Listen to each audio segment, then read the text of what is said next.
when you jump with your friends at a party. What's your favorite song? Does it make you smile? Do you think of me? 皆様、盛大な拍手でお迎えますようにどうぞよろしくお願いしたいと思います。 You're dreaming everything I want. I spent 10,000 hours, 2,000 more, but that's what it takes to learn that sweetheart of yours. And I might never get there, but I'm gonna try. If it's 10,000 hours and the rest of my life, I'm gonna love you. Do you miss the boat that you grew up on? Did you get your middle name from your grandma? When you think about you forever now, do you think of me? When you put there, but I'm gonna try. 皆様、盛大な拍手よろしくお願いします。 Rest of my life, I'm gonna love you.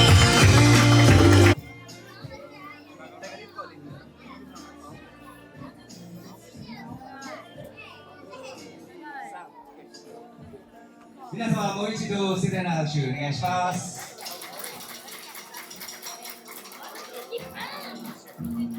I spent 10,000 hours,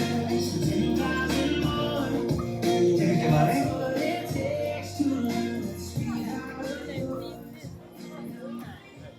続いてしまうね、皆様のアマソンをメガホンなアマソンを上面のような一番ね。 お祈りと言われてるんですけど、ちょっとその前にですね、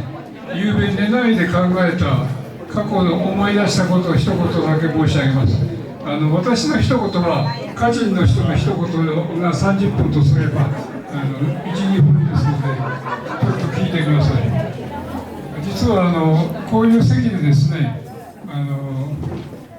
新婦を前にして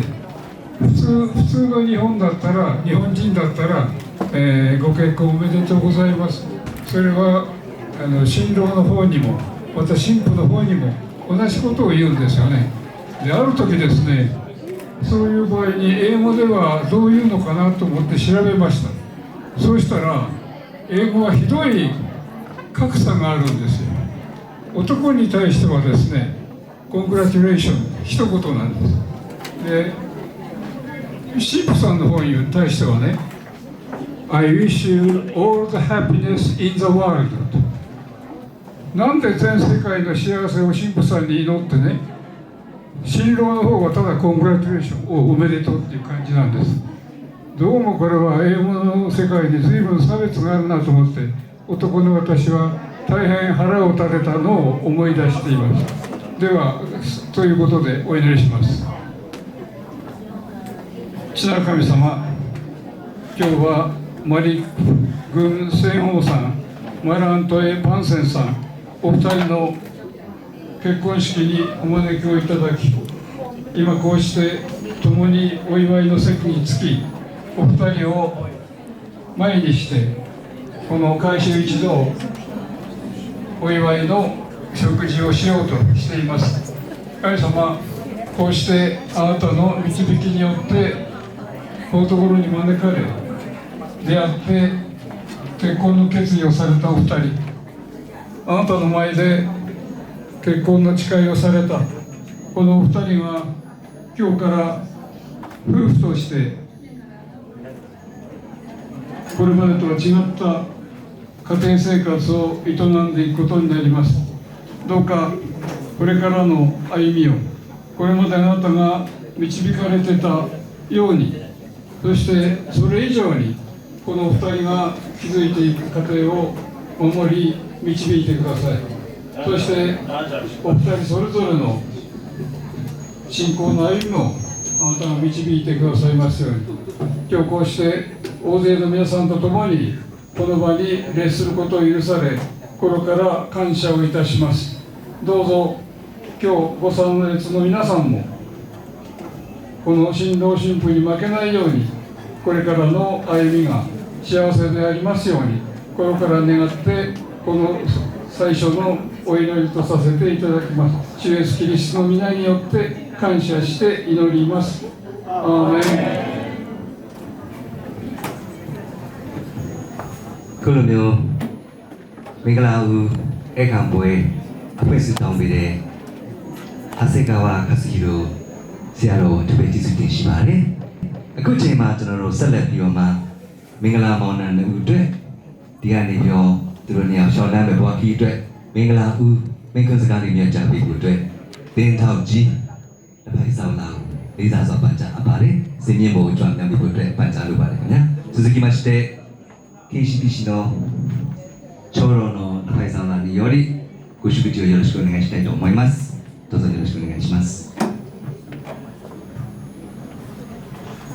วันนี้นะลานันมีสมองเทเอนุ่งนั้นมันจะมาเซนเย็นอ่ะคุณโยกบูราคริสตันคนหนึ่งโคจีจูมรังไทยเทลาลูเซนโยกเรสังจีจูไปช่องนั้นชุคนในคนเร่มาสมระติงหลังไงไรง่ายไรสงบมันไทยแล้วข้องไรติงหลังไงไรสนากาไอ้งูแพะกาสติลามุดใส่เร่ในจังก็แล้วข้องไรติงหลังไงกูคอมระหนักระหนักมาสมระติงหลังไงงูก็มองกันลำท่าก็งาเลยอีมาสมป้อยมาสมแหละแล้วข้องไรติงหลังไงไงก็แล้วข้องขัดดูนั่นน่ะไรติงแล้วข้องไรติงหลังไงงูก็เยซูล้อมยังเชะหลังไงฉาได้ไหนเรียนไม่จบก็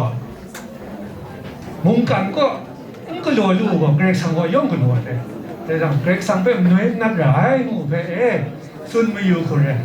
แต่นี่จีจูมรังงูก็มรังทูติ้งมรังพองติ้งจันจ้าติ้งชิงยิบก็เรติมงเกรกสังจีจูเป็นอันเดียวกันนะแต่ไม่จบอันเดียวจีจูมรังเนี่ยมองกันคู่งานต่างกันก็มรังทุกอย่างคอมพิวเรติมงมรังพองกันไม่คอมพิวมากกว่านั้นถึงคู่อาสตรักกันอีถึงคู่ถ้าพิวไอเต็นนี้อยากไอเต็นนี้แต่คู่สามก่อนนะอันเดียวได้นะเพ่นั้นของเพ่อันเดียวผมตอนนี้คนหน้าคลุมอาเชียเจ็ดเชียมงสันไซไทยมงไทยไซชิสามัยลำนิมงอันเดียวสำหรับมีบทสุนัขอใส่คนเร่เฮ้ยจังก็ยากมันต้นหน้าก็มีคุ้มสุดไอ้ลำใส่นั่นเร่เดี๋ยวลำท่าก็ร้านนั้นน่าก็ว่าถ้าบางดีก็อย่างบ่อยแล้วว่าเส้นมิลิชิรับถ่ายได้ไหนจุ่มจ้องมุงลุงไงนายมุงกินอะไรอีชุดแต่ถ้าเชียน่ากว่าลุงตัวลุงยี่อันเดียวยังมุงดักสู้ก็รอวันเดียวชีว่าให้ได้กี่ปีเดี๋ยวมุงชีอังกฤษมันก็คนชีมันคนอย่างเปียวมาเปียวกุนมากเลยหรอยันเดลำเพสุนอยู่นั่นน่ะคนที่มุงตาชุดกุนจ่าเป็นรถดอกลัวลำเดี๋ยวจังนั่นน่ะคนที่คงไม่เปียวนั่นเองคนที่คงไม่เปียวก็นั่งน่ามิวนั่งก็รอน่าเนี่ยมิวลำไงก็รอนะไงว่ารันเดินได้ก็ง่ายก็ใช้ร้องอ่ะนะก็ฟงละข้องเพลดูจันทร์การทิ้งดูอันน่ะดูอันการทิ้งดูจันน่ะเรียกว่าจังก็เดินตัดกันได้อีแล้วข้องไปเรียกว่าเฉยได้อีแต่อย่างยิสุรับยังก็ได้ลำนี้ก็มันมาได้เยอะก็แต่นี่คนดึงคูลำไทยสตรักดานี่ก็แต่นี่น่าจะตัดเขาน่ะชิดามีเก็บกับปลาเดี๋ยวนี้มึงไรตรงนั้นสิเรียไม่เยอะก็มันเก็บกับเด็ดแล้วข้องอะไรติงง่ายมั่วกาสหาใส่เทมาเรียนเยซูคริสต์เทนั่นน่ะคนดึงคูไปก็กับสวามูนั่นเดี๋ยวสุดเรียนล้อแต่สักแค่มาเว้นับแต่ต่อมีบางสิ่งอยู่เนี่ยกูซ่ามีงานเราได้มีกิจเดปาวซาคอนดูอันนี้ก็จีสุเตียนสกัดเกี่ยวกับมีกุญแจมาเลย続きまして新郎新婦ご親族の代表として新郎のお母様のパウサーコンルより感謝の言葉ございます。皆様お聞きください。どうぞよろしくお願いしたいと思います。ステージの方によろしくお願いしたいと思います。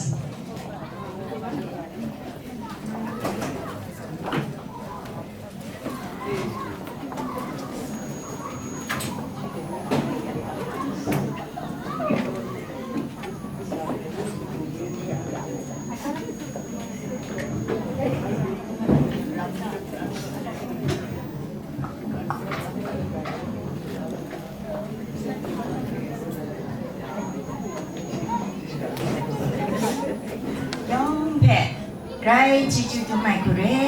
นี่ก็ไม่สั่งไงนะเมาพาจีจูก็อันนี้มีคุณทุกคนนี่ท่า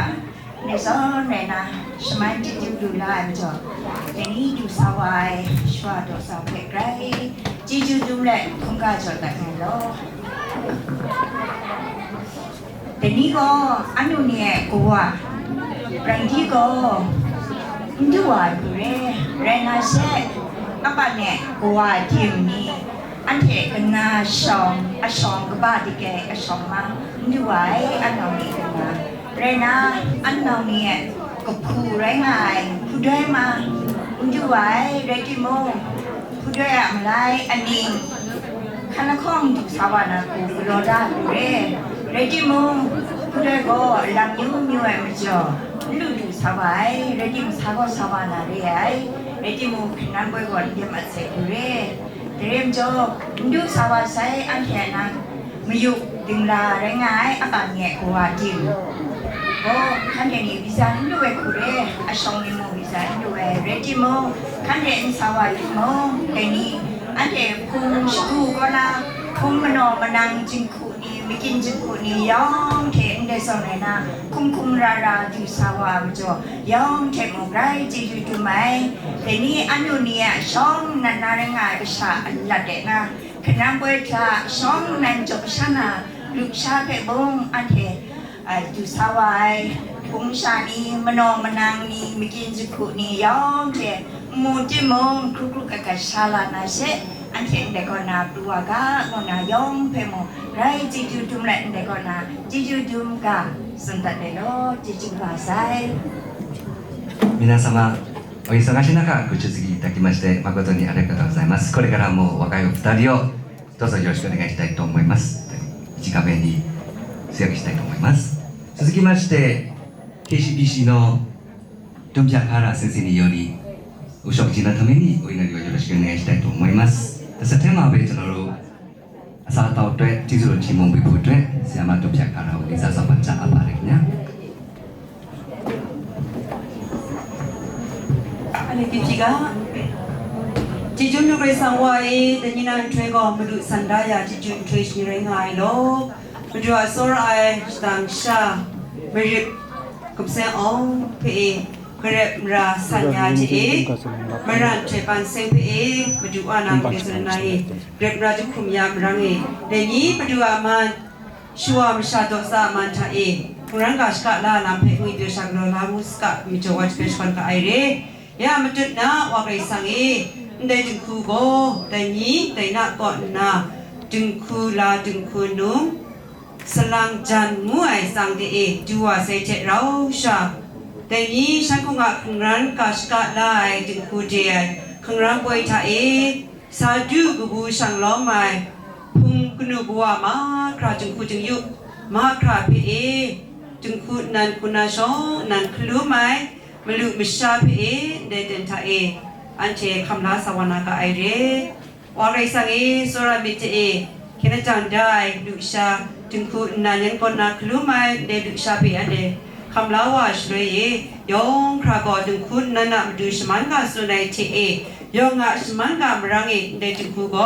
กุมจากุมพระชิงไอชิปรนาโลจามกุมจากุมพระวันนาจิจิวาจุดารีจึงคุอันซาวันังสมันยารี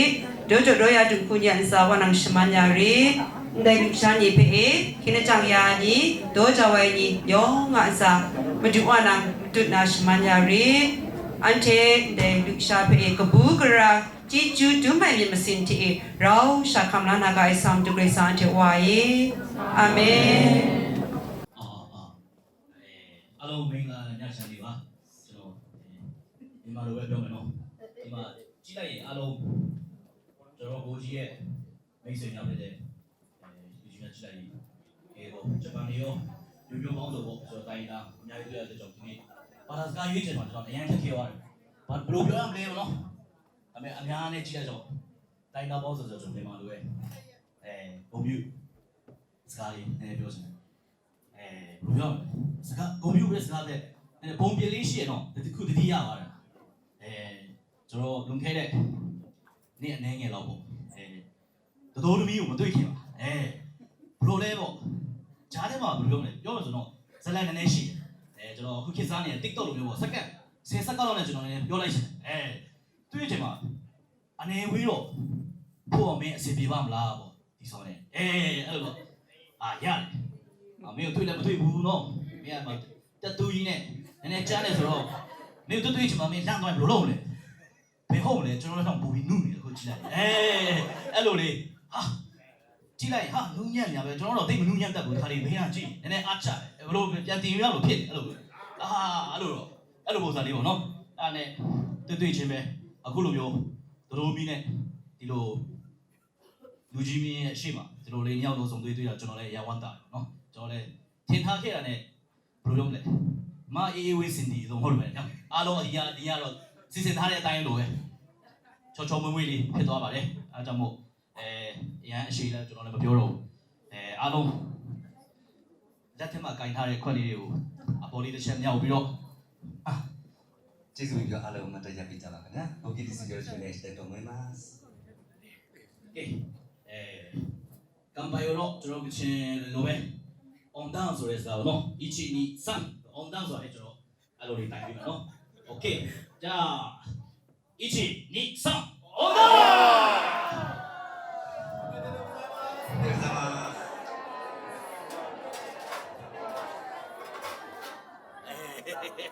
good ပါနူးလိုက် good ပါအားလုံးပြည့်ပြည့်ရှင်းဖြစ်သွားအောင်ဘုရားမြတ်စွာဘုရားပေးတဲ့လက်ခရီးဂရမ်မုံအောင်သူပဲစီစီတည်ရှိပါတယ်ကျွန်တော်အားလုံးပဲပြင်လဲပြောနေရာယူထိုင်နိုင်ပါပြီဒါစိတ်ချဖို့အတွက်မင်္ဂလာပေါင်းအနေနဲ့တစ်ဖက်မှာရှိတဲ့မင်္ဂလာကိန်းကိုပဲကိုတော်ပြီကိုတည်းကစားစားပါကြားလိုပါတယ်တစ်ဆက်ထဲမှာပဲ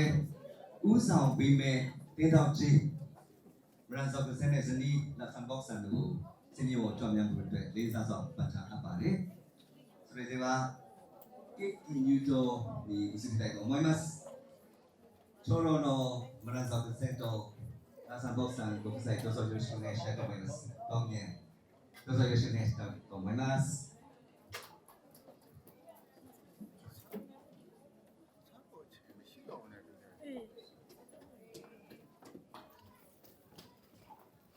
မိုင်းရပြီဆိုတော့လေပပါလေး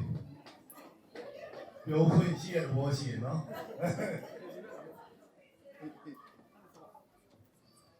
ကဲအခုပဲကျွန်တော်တို့ဒီသရိုးသားတန်တိုးလူကြီးရဲ့ရန်လှတဲ့ဓပုံလေးတွေကိုကြည့်ရတယ်ရှင်းရှင်းလာဆို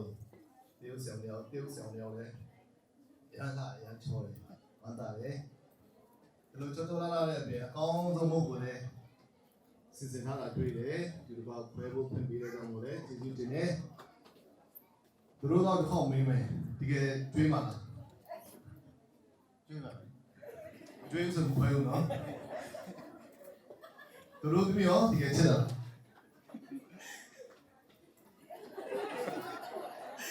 အော်မော်ဒီကကျွေးမှာလားလို့ကျွေးမယ်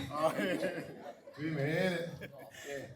ဒီနေ့ကျွန်တော်တို့ကိုသူတို့သားကသူတို့သားနဲ့သူတို့သမီးကဒီမို့ကျွေးပြီးတော့ဗာကျွေးအောင်ပါလေ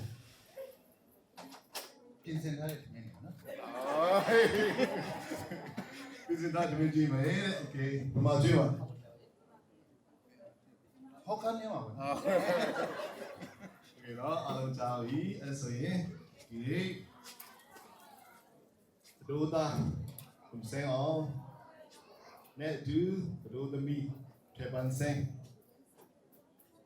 စနီးမောင်နှံပေါ့နော်ဒီနေ့နေစပြီးတော့ဘုရားရှိလူရှိမှာဒီသစ္စာယူပြီးတော့တာယာတော်ခရိယန်ထောင်ထောင်တဲ့ဒီစနီးမောင်နှံအိမ်ထောင်တစ်ကနေကျွေးတဲ့လုံးမဆောက်လို့ကောင်းတဲ့ဒီကိမိုနဲ့ဒူကျွန်တော်တို့သုံးဆောင်ပါမယ်လို့အတူတူကလည်းခွဲစီမယ်ကျွန်တော်တို့လာရောက်တဲ့ကြွရောက်တဲ့အဲ့တော်များနဲ့အတူဒီတို့သားနဲ့တို့ဒီပုံမှာပို့ပြီးတော့ရတဲ့ကောင်းကြီးများနဲ့ပြည့်စုံပါစေလို့စေချမ်းသာခြင်းဝိချမ်းသာခြင်းနဲ့သူဇန်စီလေးများအားလုံးအများအောင်ပါစေလို့ဒီလိုကစတောင်းနေတာပို့ထားရင်းနဲ့ဒီလိုကခွဲထားစီပြပါတယ်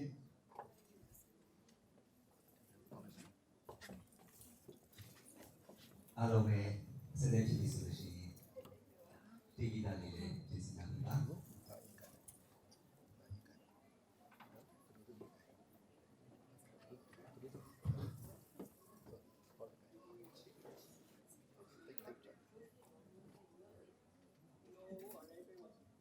それではウェディングケーキ誘導でございます。皆様盛大な拍手よろしくお願いします。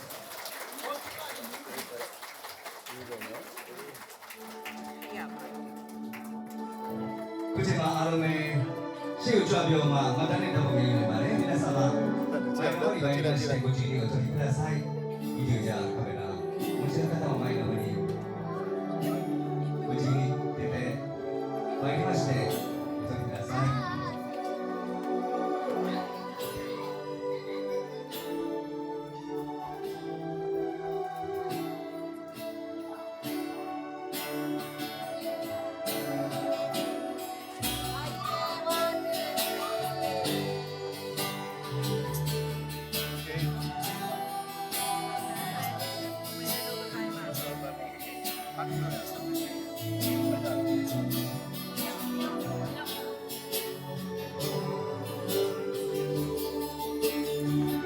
ခုလိုမျိုးအားလုံးလူလူချင်းချင်းနဲ့ချစ်ချစ်နဲ့ပြသပေးတဲ့တဲ့တော်ကြီးဘရဇာကိုဆိုင်နဲ့ဒီလာဆောင်ပေါင်းခြင်းကိုသူပဲကျေးဇူးတင်ရှိပါကြောင်းပြောကြားပါရစေ။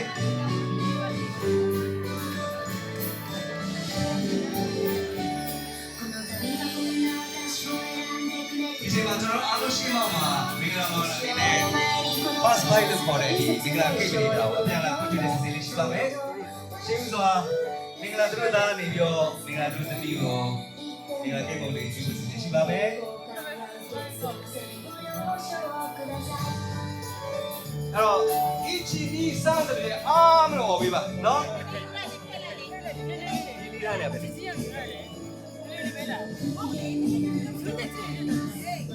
စိတ်လှရှားနေလက်တွေကြုံနေ။ကဲအချီနီနိုဆန်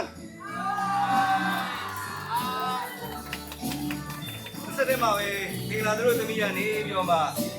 မင်္ဂလာသူတို့သားကိုမင်္ဂလာကိတ်ပြီးတော့ပြန်ပြီးတော့မှကျွေးမွေးမှာဖြစ်ပါတယ်။အဲဇုံးကတိတ်မကြည့်ဘူးပေါ့နော်။ဟုတ်ပြီ။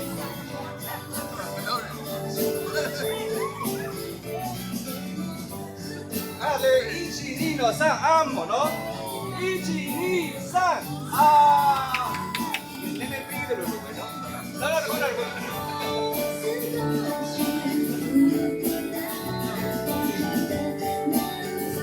တို့သားမနေ့ကဘာမှစားတယ်ဘိုက်စားနေတယ်နောက်လည်းစွန်းကျွေးမယ်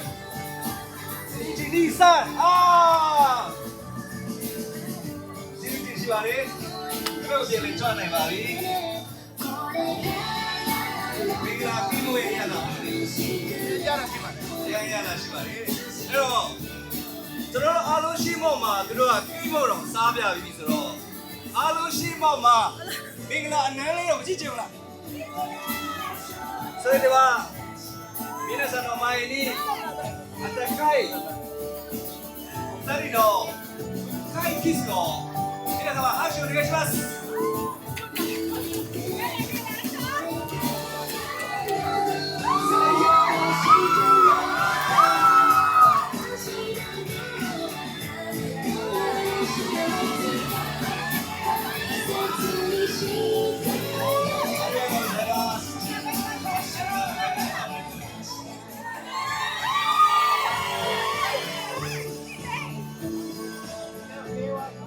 ခုလိုမျိုးရင်ခုန်လှုပ်ရှားစွာနဲ့ကိတ်မုံကိုစားပြီးတော့အနမ်းလေးတွေဖလေပြီးတဲ့နောက်မှာသူတို့နှစ်ယောက်စီကရင်ခုန်နေတဲ့အချိန်မှာကြီးစုတင်တဲ့စကားလေးကြားချင်တယ်နော်အဝင်း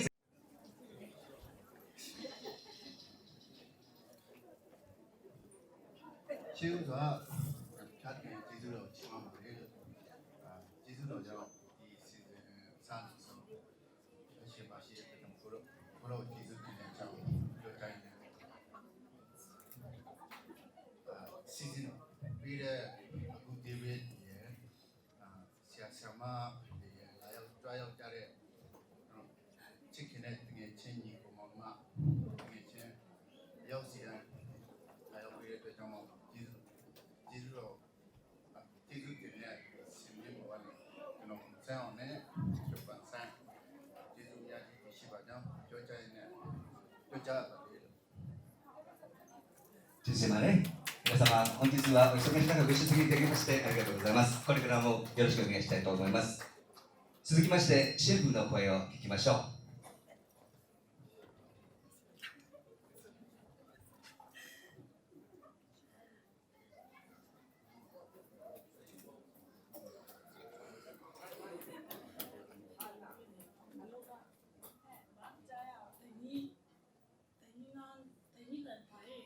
你木呢？我挺少玩啦，挺厉害，挺厉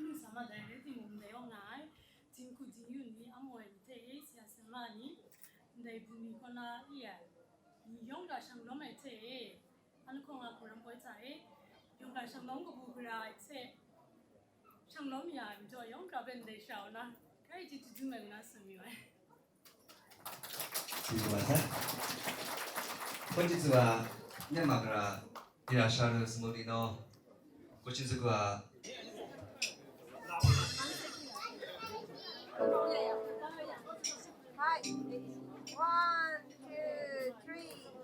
ကျွန်တော်တက်ပေါ်ရိုက်ပြီးလို့ရှိရင်စင်းရဲ့ဘေးဘက်ကနေစင်းပြီးပါちょっと段差がございますのでお気をつけてくださいညာဘက်ကနေပြီးတော့မှတက်ပေါ်ရိုက်မယ်စင်းလေးပေါ်တက်လာမယ်ဘေးဘက်ကပြန်ဆင်းသွားမယ်တစ်ချိန်လေးမှာပဲအစားတောင်များကိုသုံးဆောင်မယ် KCBC ကဒီကောင်မောင်နှမတိုင်းတိတိတောက်ဆိုတော့နားဆင်ကျွန်တော်အားလုံးတစ်ချိန်လေးအလုပ်ပေးချလုပ်ခဲ့ပါရအောင်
ဘုရားဆိုကျွန်တော်တို့စိတ်လက်နဲ့ဆက်လာတာကြောင်းတော့ပါတယ်အဲ့တော့ချစ်တော်ကိုပါလေခင်ဗျာဝယ်မနာမှာလေ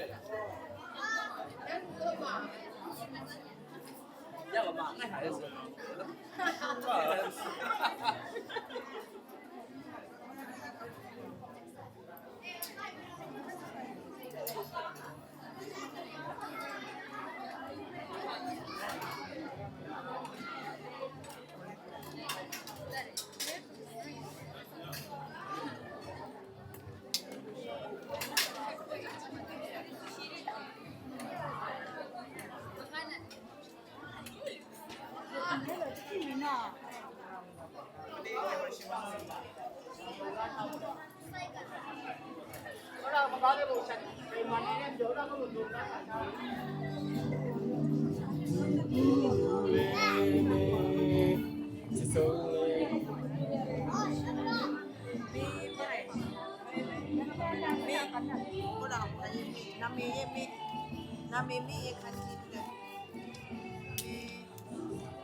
ကျေးဇူးတင်ပါတယ်မင်္ဂလာပါနာနေနဲ့ဒီနောက်နေရာကြီးပြင်ဆင်ပေးပါနောက်လည်းဆော့ပါဆရာရှိကိုကြွပါဆရာနံပါတ်6ပါနံပါတ်6လေးပါဟုတ်ပဲစနေတယ်နော်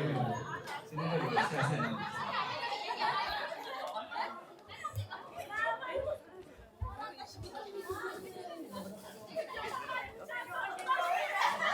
အားလုံးပဲအချိန်မှာလက်နဲ့ကောင်းခြင်းတွေကိုပြောလို့ဆိုရင်ရှိပါမယ်အားလုံးပဲအင်းချက်စွာနဲ့စကားပြောကြပါစို့ဒီကနောက်မှာမင်္ဂလာတို့တနည်းအားဖြင့်ပြောမင်္ဂလာပန်းစီကိုပြည့်တဲ့စီရှိပါတယ်ဒီချိန်မှာကျွန်တော်ချစ်ကလေးစားအပပဆရာနေပြီးလက်နဲ့ကောင်းခြင်းရှိပါတယ်ကျေးဇူးပြောပြီးတက်ပြီးပါအဲ့ဒီဒီက 정말 family 후와 백성과의 또야마 sunrise 내가 안돼 sunrise 잡고 사이나 백성대 민성당에게 안돼 소라에 안돼 그노 연계 진짜 정사연 내가 아예 우리 인생 어때 그런 전반 한국에 백성과의 이제나 어남 요즘 크리스천 Pasca làm việc rồi đã được sao anh chưa có quá trình chúng ta làm sai những con nào có những cung qua những cung nhiều nhất phải cũng phải phải hoàn thành đấy rồi những cung nào con nào mà xong đó rồi cứ phải để chúng ta phải làm ra ra nếu mà những cung qua những cái gì cái sự việc chúng ta做làm hết rồi phải cùng làm sai dùng thế phải cũng phải làm hết rồi làm đấy rồi cho nên mấy nhà đi gặp để chúng cung nào làm sai cung cho à cung nào thì giống thì sai cung cho làm nhiều thì sai thì để làm nhiều thì sai rồi đi Rani maka pananza, kinukwa, kukumae ni kusani ni mukte na kusa kinukwa kunsa tanza ni kusa mo. Video kukukasin sa mga Reksan ko na video kukukasin suke yan de kukimae ni kenta. Masubete pnai sa renga kwa kisha. Joy kai we niya. Tora ai masan dumai, hello kupai, jesan kumpane. Mayat mayai amo ra. Hello kupai. Mình chỉ có nắm giữ số đại phút nan đấy là làm việc sách có thể dàn bằng về đánh bằng hắn gì thế người chơi chơi chuột chu ra giá là tất cả những việc đấy cũng chúc về có anh ấy làm như cả đó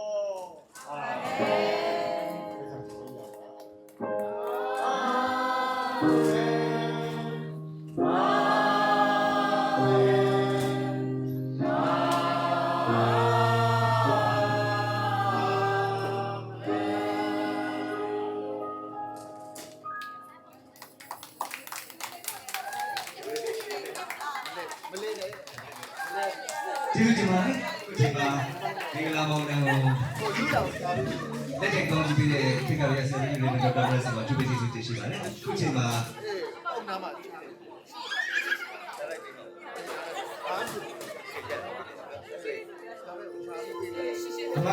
ဘုရားကျော်စီစဉ်နေရှိပါတယ်တို့ပေမဲ့ဒီနေ့ special အနေနဲ့သူက direct lesson ကပေးခြင်းနဲ့ရှိတယ်ဟုတ်ကဲ့အဲ့တော့ဘလူးပေးမယ်ဆိုတာအခုချိန်မှာသူကလှည့်လာပြင်တာသူပါပေးပါတယ်အားလုံးဘယ်ကနေပေးကြပါအဲ့တော့မင်္ဂလာပါနဲ့ခမ်းမဆောင်ပြဖို့ပြန်လဲထွက်ခွာသွားတော့မှာဖြစ်ပါတယ် music start တော့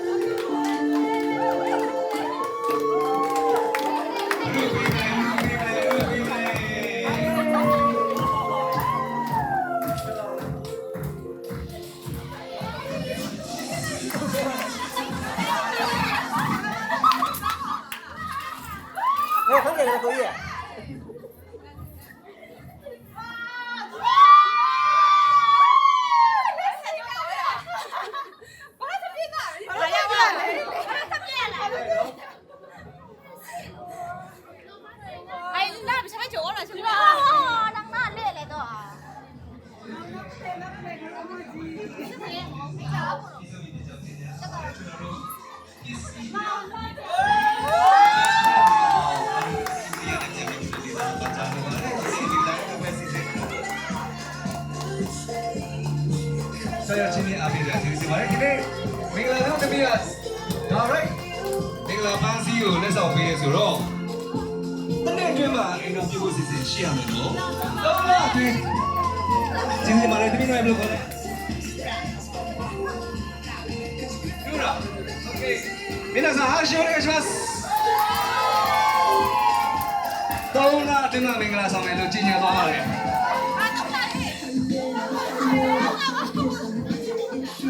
ကျေးဇူးတင်ရှိပါတယ်မင်္ဂလာတို့သားမင်္ဂလာတို့သမီးကိုလာခေါ်ပါကျေးဇူးတင်ပါတယ်ကျေးဇူးတင်ရှိပါတယ်ကျွန်တော်တို့ဒီနေ့မင်္ဂလာကဝိုင်းခန်းနာစီစဉ်ကိုကျွန်တော်ချင်းချင်းအပေးတဲ့အားလုံးကိုကျေးဇူးတင်ပါတယ်ကျန်ရှိပစ္စည်းများမရှိရလေအောင်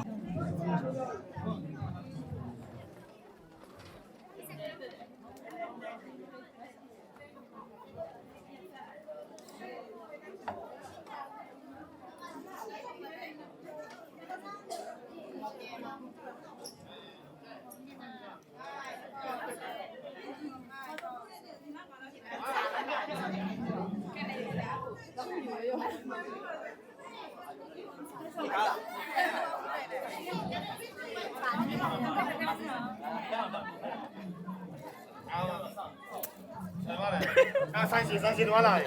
啊，我三十几角了， 30片了我。我没下的，老的嘛，是吧？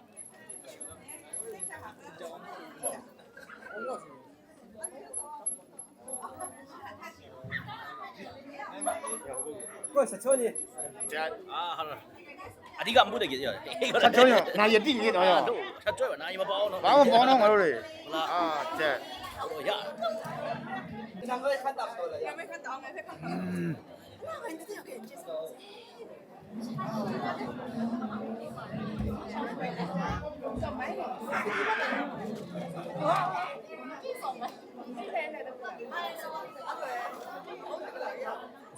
就这样的呀。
막 내려 나세요.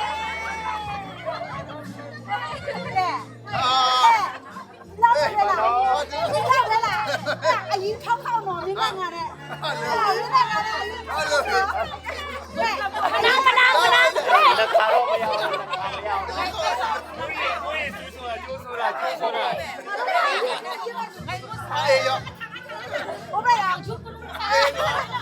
kênh Ghiền Mì Gõ để không bỏ lỡ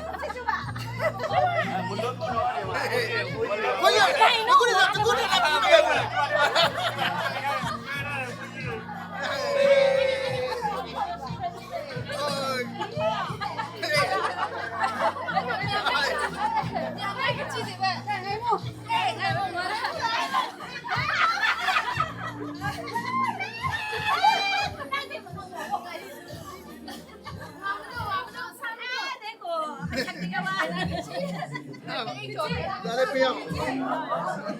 hấp dẫn